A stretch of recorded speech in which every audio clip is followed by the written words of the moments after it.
குறிப்பாக டெல்லியில் இருக்கக்கூடிய அரசானது பல்வேறு முயற்சிகளை செய்து வருகிறது. ஆளும் கட்சியாக இருக்கக்கூடிய ஆம் ஆத்மி அரசானது மாநில அரசுகளுக்கு, அதாவது குடிநீர் தேவை வழங்கக்கூடிய உத்தரப்பிரதேசம், அதே போல ஹரியானா போன்ற மாநிலங்களுக்கு தொடர்ந்து கடிதங்கள் வாயிலாக தங்களுடைய தண்ணீர் தேவையை பூர்த்தி செய்ய வேண்டும் என ஒரு முயற்சி செய்து வருகிறது.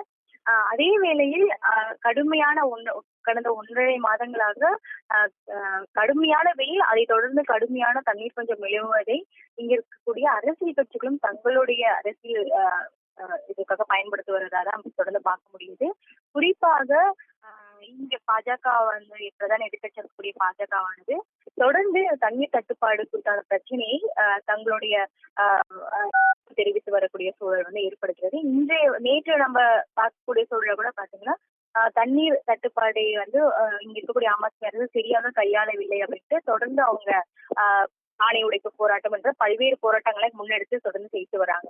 இந்த நிலையில் இன்று கஸ்தூரிபா நகர்ல இருக்கக்கூடிய ஆண்ட்ரூஸ் அப்படின்ற இடத்துல டெல்லியின் பாஜக மாநில தலைவராக இருக்கக்கூடிய வீரேந்திர சச்தேவா தலைமையில பாஜக எம்பிக்கள், மஞ்சுள சுராஜ், அதே போல எம்எல்ஏக்கள், கவுன்சிலர்கள் என பல்வேறு தரப்பட்ட மக்கள் பாஜகவோட தொண்டர்கள் ஒன்றிணைந்து போராட்டத்தில் ஈடுபட்டு வராங்க. இதுல குறிப்பாக டெல்லியின் முதலமைச்சராக இருக்கக்கூடிய அரவிந்த் கெஜ்ரிவாலை கண்டித்தும், அல்லது ஆம் ஆத்மி அரசு கடுமையான தன்னுடைய கோஷங்களை எழுதி போராட்டத்தை நடத்திட்டு வராங்க.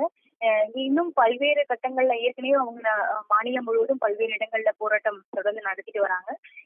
இந்த போராட்டமானது இன்று காலையிலே தொடங்கி தற்போது வரைக்கும் நடந்துட்டு இருக்கு. இன்னும் பல்வேறு இடங்கள்ல இது குறித்து இன்னும் அதாவது செல்வது, அடுத்தடுத்த நூதன ரீதியா போராட்டம் நடத்துறது, பல்வேறு விஷயங்களை அவங்க கையில எடுக்க திட்டமிட்டிருக்கிறார்கள். இது ஆளும் கட்சியாகக்கூடிய ஆம் ஆத்மி அரசுக்கு ஒரு பெரிய சவாலாக இருக்கிறது. ஒரு புறம் எதிர்கட்சிகளை சமாளிப்பதற்கும், இன்னொரு புறம் மக்களுடைய முயற்சிகளையும் தொடர்ந்து செய்து வராங்க. அந்த அடிப்படையில ஆம் ஆத்மி அரசுக்கு இந்த பாஜகவோட அழுத்தம் என்பது கூடுதலான ஒரு விஷயமாக தான் பார்க்கப்படுகிறது போராட்டம் வாயிலாக.